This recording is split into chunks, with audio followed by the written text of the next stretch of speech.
আসসালামু আলাইকুম। আমরা আমাদের আজকে প্রথম চ্যাপ্টারের ভিডিও দেখব। ইনশাআল্লাহ আমরা চেষ্টা করব যে এখন থেকে নিয়মিত করে ভিডিও তৈরি করার জন্য, যাতে তোমাদের পড়াশোনার সুবিধা হয়।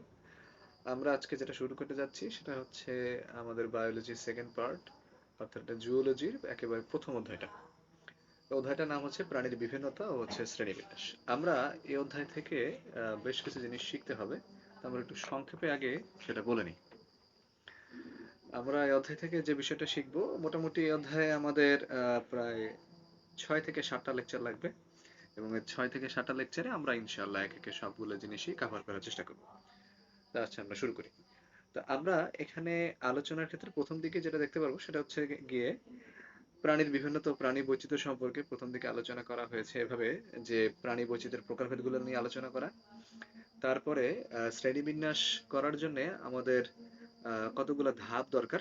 যেমন আমরা ছোটবেলায় যেটা পড়ে আসছিলাম, জগৎ পর্ব, শ্রেণী বর্গ, গোত্রগণ, প্রজাতি, এভাবে করে আমরা যেটা পড়ে আসছিলাম ওই ধাপগুলারই মোটামুটি একটা ছোটখাটো একটা ব্যাখ্যা দেওয়া আছে, এটা সম্পর্কে জানতে হবে।